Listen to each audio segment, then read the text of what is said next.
বৃহত্তর রংপুরের অ্যানথ্রাক্স ক্রমশ বাড়ছে। এবার নতুন করে পীরগঞ্জ উপজেলায় অ্যানথ্রাক্সে আক্রান্ত হওয়ার তথ্য পাওয়া গেছে। 21 অক্টোবর পর্যন্ত 5 জন অ্যানথ্রাক্সের উপসর্গ নিয়ে উপজেলা স্বাস্থ্য কমপ্লেক্সে এসেছেন।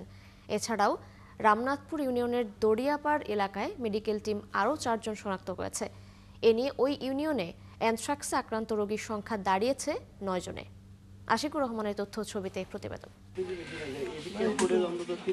গত 11 অক্টোবর দাঁড়িয়েপুর গ্রামের মুর্শিদা বেগমের একটি গরু ডায়রিয়ায় আক্রান্ত হয়। এ সময় তিনি উপজেলা প্রাণী সম্পদ দপ্তর ও ভেটেরিনারি হাসপাতালে যোগাযোগ করে ওই গরুর প্রাথমিক চিকিৎসা নেন। চিকিৎসায় গরু সুস্থ না হয়ে আরও গুরুতর অসুস্থ হয়ে পড়ে। মুর্শিদা বেগমের পরিবারের সদস্যরা জানান, অসুস্থ গরুটিকে জবাই করে তাদের 55 জন আত্মীয়ের মধ্যে মাংস বিতরণ করে। জবাইয়ের কাজে সহায়তা করে 11 জন প্রতিবেশী। জবাইয়ের সঙ্গে যারা জড়িত তাদের প্রত্যেকের শরীরে অ্যানথ্রাক্সের উপসর্গ দেখা দেয় মুর্শিদা এবং তার স্বামী টুটুল মিয়ার শরীরেও। সবাই বলতেছে জব করো, ওটা ওই সময় তো ওটা তো পায়খানা হয়েছে, এমন তো কোনো কিছু ভাইরাস ওইসব তখন তো ওগুলো কিছু ছিল নাই। কোরবানি করার পর অনেক লোক আসে মাংস বিক্রি করবো না, আমি মাংস বিক্রি করবো না, আল্লাহ রাস্তা কোরবানি দেবো আমি। তারপর কোরবানি দেওয়ার পর আমি গোসল গঠন করে দিই সব। গরু জব করার আগে ফুটনি উঠছিল, এই ফুটনিটা আমি আলি দিয়েছিলাম।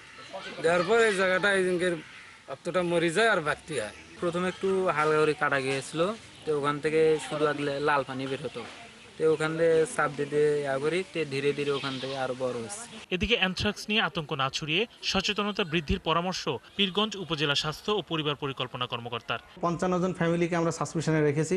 আমরা ওই 9 জন আমাদের হাসপাতালে এসেছিল, আসার পরে আমাদের যে প্রাথমিক চিকিৎসা সেগুলো দিয়েছি। আপনারা জানেন যে অ্যানথ্রাক্সে আমরা সাধারণত সিপ্রোফ্লক্সাসিন দিই। আমাদের হসপিটালে প্রচুর সিপ্রোফ্লক্সাসিন সরবরাহ আছে। এ নিয়ে উপজেলা প্রাণী সম্পদ কর্মকর্তা জানান, অ্যানথ্রাক্স প্রতিরোধে ভ্যাকসিনেশন কার্যক্রম অব্যাহত রেখেছে তারা। অ্যানথ্রাক্স আক্রান্ত পশু, অসুস্থ পশু জবাই থেকে বিরত থাকবো, নিজেকে সুস্থ রাখবো। আর এই রোগটা সম্পূর্ণ প্রতিরোধ করা সম্ভব ভ্যাকসিনেশনের মাধ্যমে। আমরা সুস্থ গরুগুলোকে ভ্যাকসিন করব, তাহলেই এই রোগ প্রতিরোধ করা সম্ভব। উপজেলা প্রাণী সম্পদ বিভাগ বলছে, সংক্রমণ এড়াতে মৃত পশু ছুঁয়ে দেখা থেকে বিরত থাকতে হবে এবং দ্রুত চিকিৎসকের পরামর্শ নিতে হবে।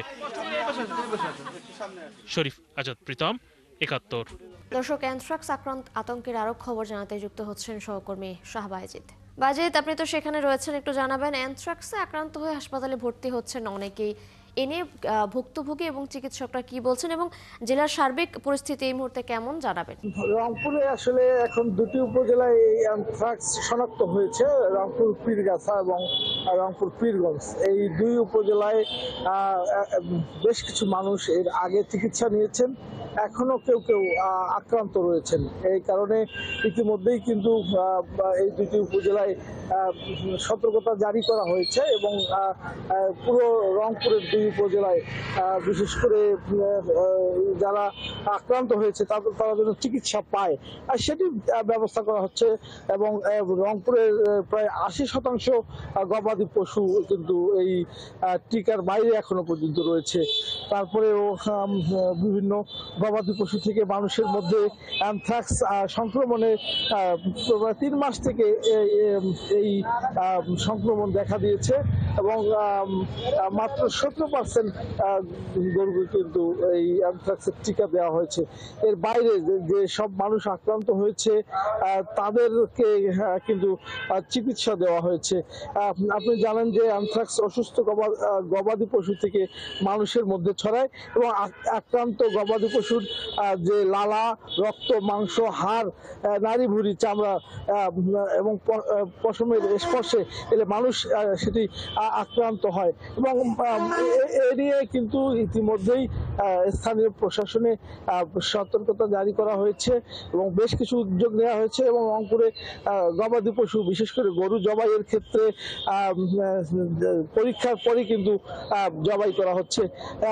এছাড়াও রংপুরের যে পীরগাছা এবং পীরগঞ্জ বিভিন্ন জায়গায় যখনই কোনো কাউকে উপসর্গ দেখা দিচ্ছে তাদেরকে পরীক্ষার পরামর্শ দিচ্ছে এখানকার প্রশাসন। এবং বিশেষ করে জুলাই এবং সেপ্টেম্বরে রংপুরে অ্যানথ্রাক্সের উপসর্গ নিয়ে 2 জনের মৃত্যু হয়েছে এবং স্থানীয় স্বাস্থ্য বিভাগ বলছে যে রংপুরে যাদের অ্যানথ্রাক্স শনাক্ত বা উপসর্গ পাওয়া যাচ্ছে তারা ত্বকের অ্যানথ্রাক্সে সংক্রমিত হয়েছেন এবং দ্রুত তাদেরকে পরামর্শ দেওয়া হচ্ছে। তো এই যে অবস্থা তাদেরকে সতর্কতা জারির মাধ্যমে এটি কমানোর জন্য চেষ্টা চালানো হচ্ছে। জি বাইজিদ, ফিরবো আপনার কাছে আমরা, আপনি থাকুন সেখানে, খোঁজখবর রাখতে থাকুন। ধন্যবাদ আপনাকে যুক্ত হওয়ার জন্য। দর্শক, রংপুর থেকে যুক্ত ছিলেন আমাদের সহকর্মী শাহ বাইজিদ।